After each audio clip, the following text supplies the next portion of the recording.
3 Media. This is the Book Publicist Podcast, powered by Local PR Toolkit. I'm your host, Jason Jones, and I'm a longtime book publicist and agent. We're going to talk to publicists, media, publishers, and authors and give you a peek behind the curtain into the world of book marketing and publicity. So, my marketing and publicity starved author friends, let's go. Welcome to the Book Publicist Podcast. I am your host, Jason Jones, and this is a show where we are going to be talking to some really cool, interesting people, authors, publicists, publishers, and media, and help you, the listener, learn to think like a publicist. So I'm here right now with my esteemed producer, best in the business, David Wilkinson. And I'm cool and interesting too. Some days. On my good days, oh man. Come on, man. Give me some love. Oh, you're the best, man. David and I have been friends for a long time. He's got a terrific podcast of his own, Dad Matters. Check it out. But on this particular show, David, we're going to kick off this first ever episode.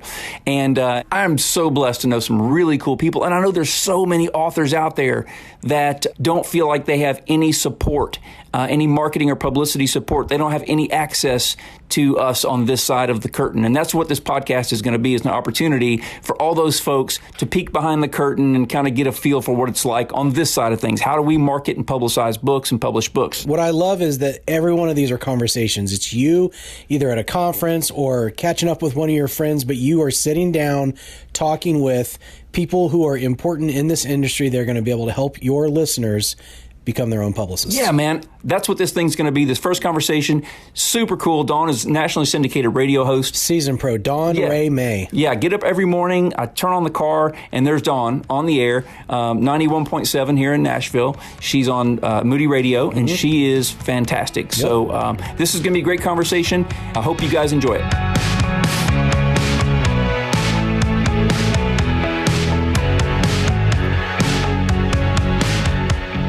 How are you? Hey, Jason. I'm fabulous. Thanks for having me. Good. Yeah, thanks for taking my kid to theater rehearsal here lately. I got one of them yesterday, and I love him. Yes, I love yours too. She is such a sweetie. Oh, my goodness. I'm joined today by my dear friend, Dawn Ray May, who is the host of Moody Radio's flagship morning drive program. Dawn in the Morning. Dawn in the Morning. Thank you. Dawn, I'll spare our listeners the details of how we met. It's a pretty crazy story, but we've in the last few years become good friends, and we work together on many publicity campaigns. My authors are almost always on your show, and I love knowing that with almost every author I take on, we're going to be able to work together. And so Dawn's great at what she does. She's a fantastic radio host. She's so personable and so knowledgeable, and she's been doing this a long time. So let me tell you real quick, Dawn, again, and for those who may be tuning in today for the first time, the intent of our podcast is to teach authors, independent authors, or traditionally published authors who aren't getting any support from their marketing team at the publishing house, to teach them how to be their own publicist, how to think like a publicist, recognize opportunities to join in the conversations that culture is having in the press. Most of them can't afford a publicist, don't know how to do it themselves. We hope to fill the gap there and teach them how to be a publicist. And so give them a look behind the scenes, behind the curtains of what you and I do. That's what we're trying to do here. So I'm loving having you here today. Thank you. Yeah, thrilled to be with you. So let's talk a little bit about what you do.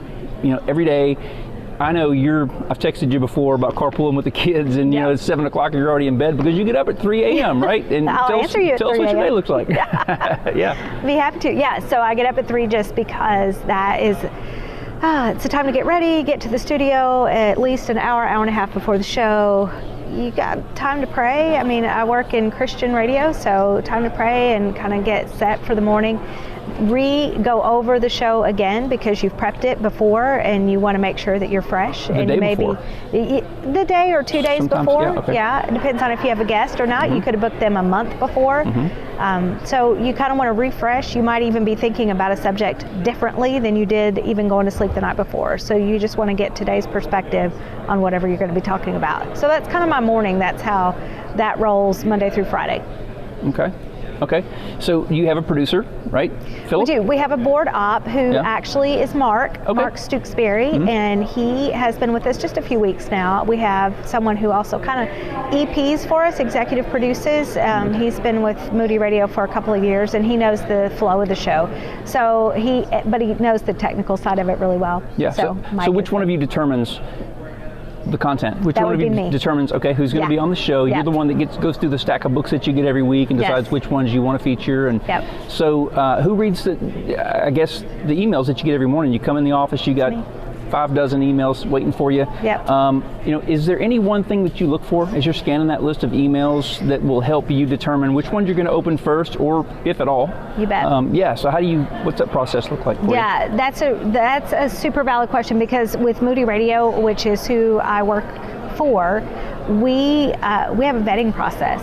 We're accountable. Our whole moniker, our whole goal, our prayer is to help the person that's listening take the next step in their walk with Jesus Christ. So if that's my lens, that's the first thing I'm going to be looking for, is someone who is writing to that end. I'm going to look for the publicists I know. I'm going to look for the book companies I know. I'm going to look for the names that resonate with me, that I've worked with before. And I have to, because there's a trust factor there. What I'm going to stay away from is somebody that's burned me, that has not studied out who Moody is and who we represent. And if somebody comes to me and says, oh, I have this author, but the last author was not good for our brand, then I'm probably not going to listen to that person. Yeah, which goes back to a lot of what we've talked about on other episodes. You got to know who you're pitching. You got to listen and watch and read the outlets that you're going to pitch. So you said something a second ago, that you scan your inbox and you look for the names of publicists that you know. All of the authors that are probably listening to our show aren't going to have publicists, and that's part of the reason that we're doing this. They can't afford to have publicists because they're really expensive. So we're teaching them to do that for themselves. You're not going to be familiar with those names when they come in. So what is it that they can do to get your attention, to be as sure as they can be that you don't just ignore that email or delete it? What can they do? Yeah, I think the couple of things come to mind, because I realize that it's a hard thing to be able to do. You want your message out there. You want somebody to be able to listen, because it's on your heart. And I want people to be able to tell their story, their God story. That's my job as a host. If a person that does not have a publicist wants to get an audience with me, I hate to put it that way, but that is pretty much what it is. So important. Well, it's not that, but you just have so many. That's the thing. So I've got my dear friend Jason Jones, right? He's a great publicist. He's a great publicist. And then I probably have within a dozen publicists that I now trust. So if somebody that doesn't have one wants to get an audience with me, they're going to have to be persistent. But you read Jason's emails first? Always. Okay. I scan my inbox for Jason's first. After that, I could, but they're going to have to be persistent, because sometimes it's going to end up in my junk box. It's going to be in my spam folder. I have one person who is not with a publicist right now, and thankfully they're circling back and they're patient, because I think sometimes an author that is self-published or doesn't have a publicist, they lose patience because they have passion for their work, rightfully so. It just takes longer to get in front of a host, and it takes persistence, and it takes integrity. I mean, it's a balancing act for that writer to get an audience with someone that they would like to have a chat with. So persistence is key, but then you're going to have some hosts that say, they have their parameters. I'm never going to tell an author, just because you're not with a big name company or a big name publicist, that your message is not worthy. That's not true. But to get on the show, it's going to take, I don't even know. I mean, it would take, the only thing I can really come up with is persistence, and let's have a conversation, because I'm going to have to learn to trust you as an author. And then how do you speak? How do you present yourself? And I know that's another question, right, to be able to answer that. But I've had authors come in that really cannot do an interview, they give me one-word answers or two-word answers. Right. And part of it's they're nervous. Right. I totally get that. My whole thing is, let's just have a cup of coffee. You just happen to have a big black fuzzy thing in front of you, which is a microphone. We're going to ignore that as best we can. But be prepared. I mean, if you're passionate about your work, you're going to have to be able to articulate it like you're having a cup of coffee. Yeah, so two important things there for me that I took away from what you just said, and for I think our listeners to make sure they walk away with. Your email there should be some passion, reflect that you're passionate about what you're talking about in email, but it needs to be conversational and friendly, but professional. And you haven't yet heard this person speak, you haven't had a conversation with them, but if they send you an email where there's 7 typos and 6 misspelled words, and the language that they use is such that it gives you the impression that, hey, this person's probably not somebody, given the way they communicate, from what I can tell about their email, that I'm going to want to have a conversation with on the air. So you got to make sure that those emails are well written and conversational and friendly, but that they get to the point. You don't have time to read a 7-paragraph email. Right. And as we've talked about on some of the other pods, some of the other episodes, they have to be thorough and informational and give you everything you need, so you don't have to go searching for it. And bullet points. Yeah, bullet points, because we are inundated. Yeah. And another thing comes to mind, Jason, when you're talking about that. If you are, and if your book is the best thing since sliced bread, that may not be the best way to present it. There's an overconfidence that can come across and a lack of humility, and I know that's a balance, because you probably have a great message, but it turns me as a host off if you cannot have a sense of decorum and family for our product, right? Yeah. So if you're coming in, and I know this because I'm on a group email that comes into all of Moody Radio, and I will see things like, we have a message for, let's say, Janet Parshall. Janet is the hostess with the mostest, so everybody wants to be on Janet's show. Their wording, I don't know how Janet goes about her vetting, but I know that if they say Janet or anyone on Moody Radio, I've already tuned that out because of the wording that they've chosen to use in their emails. That is just like, you're missing out if you don't talk to me. Okay. I might be able to live with that. I'll take my chances. Yeah, right. I might be okay. So, there's just a sense of purpose that you want to be able to communicate well without overinflating, if I could put it like that. Well, and one other thing you said too that I want to circle back to was being persistent without being a pest is a fine line to draw, but you have to understand, I think, especially as a self-published author, someone without a publicist or who you're not familiar with personally, if you don't respond to their email, it doesn't mean that the answer is no. That is correct. You have a lot of emails. You can't get to them all. And if all of a sudden one day turns into 2, next thing you know, they're on page 4 of your inbox, and it just may slip away. It's okay to write back. Sure. And multiple times. What's the line for you? I mean, at what point does someone become an annoyance to you? Do you write everyone back and say, hey, thank you so much for wanting to be on the show, but we're going to have to decline? Or do you just, if you can't have them on, do you just not respond? Where's the line there? That's a fair question. For me, because I call myself currently a one-armed paper hanger, I don't get to respond to everybody. In my heart, I would love to, but in reality, it's just not logistically possible. So if somebody wants to circle back with me because I haven't answered them, I would give me 30 days. And I would have a consistent subject line so that I know who you are and what you're trying to communicate with me. I have some publicists that I've never worked with before that will say, circling back, and they'll attach it to the email that I may not have answered. Now, I've worked with these folks, so we have some familiarity with one another. If I don't know you, weekly is a bad idea, because then I'm just thinking, okay, you got to give me some space here because of the folks I already do work with. If you come back, I mentioned the one person that I know is trying to get in touch with me now. This gal has given me about a 3-month turnaround because I've said it's a fiction work, and I happen to love good Christian fiction, which is hard to find. Good to know. Right? I do. I love good Christian fiction. Making a mental note. Really, really difficult to find. There aren't that many Francine Rivers in the world, right? Or Karen Kingsbury's and things like that. So this gal has done a really good job, but I need time to read her work because it is fiction. Yeah. Her person that she's working with, which is a friend, it's not necessarily Publicist, is giving me like a 3-month window, and then she comes back and she says, hey, have you made any decisions on the book? And which, so far twice I've said no, but please, and I'm give her permission to come back to me. So I know it's on my radar. She knows it's on my radar. To me, I think probably every 30 days would work, but I do know that if it's too much, I just can't do it. Yeah, well, that brings up another important point too, and I think that, and of course, every host, every show, every outlet's timeline is going to look a little different, but I think it's important for you as an author, if you're listening, to keep in mind that you cannot wait until 2 weeks before your book releases to start pitching these folks. This is something you need to start months in advance.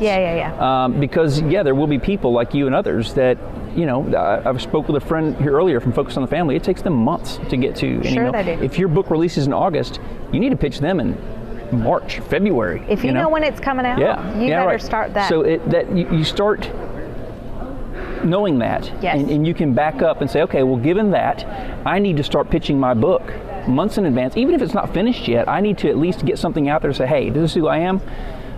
This is why I think my book's a great fit for you and your audience. I'd love to send you a copy. It'll be finished, on this date. Would you be interested? Start the conversation early.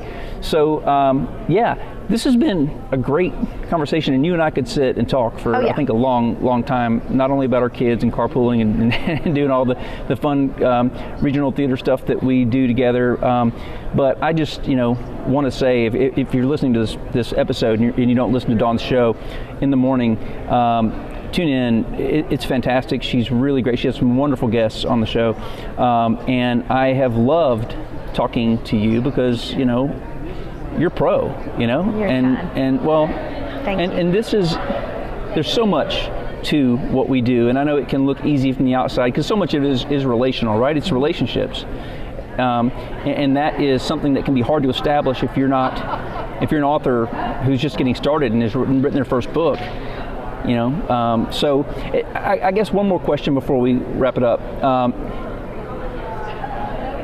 What if someone were, one of the things I tell the authors is that don't see this as a one-off. Don't see this as a one-time opportunity. See this as an opportunity to become a trusted source, a recurring guest.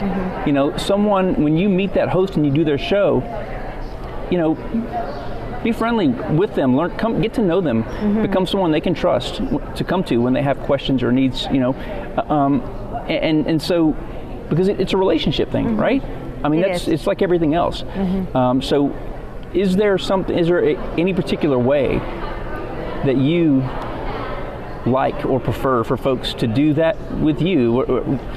How does that work with you? Yeah, so short of stalking, I think there's a lot of ways that we can get to know one another anymore. You've got social media, you've got online presence everywhere. You can listen to the show. If you want to be on that show, be a student of that show. Find out what their product really is, because if you think it's a great fit for Dawn in the Morning, but it's really not. It's a better fit for a Janet Partial or MoneyWise Live or something like that. I'm talking Moody products now. But again, you're looking at a specific subject, and you're going to know so much more other than, can I just be on a radio show? If you're proud of your craft, then you want it in the right spot to reach the audience that you want to reach. Know who that is. And your first audience is the show that you want to be on, and that producer or that host. So you could study that out, and it's easy enough to do because you've got the social media presence, you've got online, you can listen lots of different ways, unless it's a local market, but even then you're probably going to be able to find it online. So that would be my first thing, is study your audience, and your audience is your host. Yeah, and them coming to you with that knowledge, that's a great foot to start off on with that host. That could lead to a friendship. That could lead to something. I mean, immediately I trust you. You have listened. You do know what's important to me. We can talk. Yeah, I don't feel like I'm one of 600 people on your email list, and that's a great way to start a relationship. So, love talking to you. Thanks. Let's do this again at some point. best of luck with the show. I look forward to talking to you with some more of our authors. It's going to be great. And yeah, just hang in there. That would be my biggest advice. Hang in there. I'm so glad you said that. Yeah. What we love to do for our listeners is we love for them to have a 1-minute takeaway. Yeah. You know, we've talked about it a lot today. So in 1 minute, you know, if you had some advice or some counsel for an author who's just getting started and trying to get media coverage, trying to become a viable resource for a media outlet, what would it be?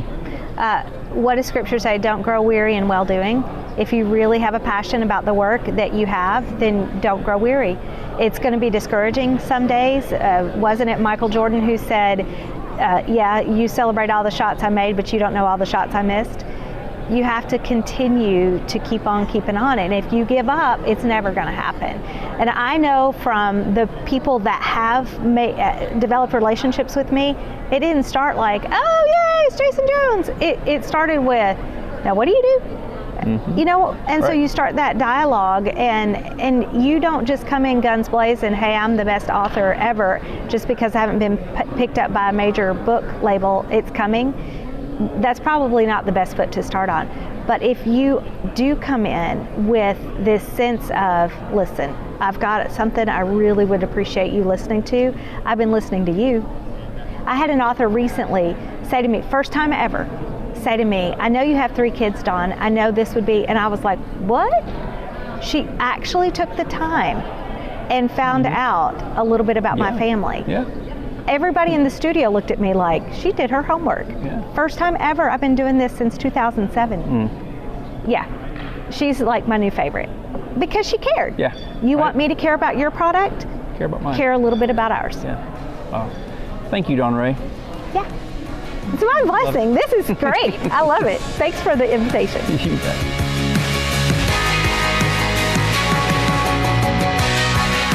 So did you catch what Dawn said?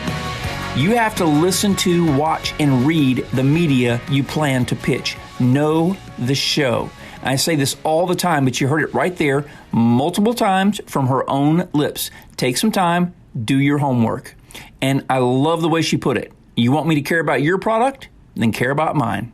That is so fair. Am I right? Sound bites, wisdom like that are invaluable and the kind of thing that we as publicists know and hear all the time. But it's not the kind of thing that you, our authors, friends, listeners, are privy to. And that's why the podcast exists and why we also built the Local PR Toolkit, a one-of-a-kind suite of tools and resources that train you up to be the publicist you've always wanted and needed. So find us online at localprtoolkit.com for more info. Follow us on Facebook and Instagram. And until next time, remember, the search is over. The publicist is you. The Book Publicist podcast is part of the Mana 3 Media Network. It is hosted by publicist Jason Jones and is produced and edited by me, David Wilkinson. You can rate and review us on Apple Podcasts. We'd love for you to subscribe to the Book Publicist podcast wherever podcasts are downloaded, and be sure to check out our episode show notes. Special thanks to Dawn Ray May for being on the podcast. Be sure to go to localprtoolkit.com to get started right now on becoming your own publicist. Follow us on Facebook and Instagram, and you can check out more podcasts by Mana 3 Media, including my own, Dad Matters, on Instagram at Mana 3 Media. That's MANA, the number 3 Media.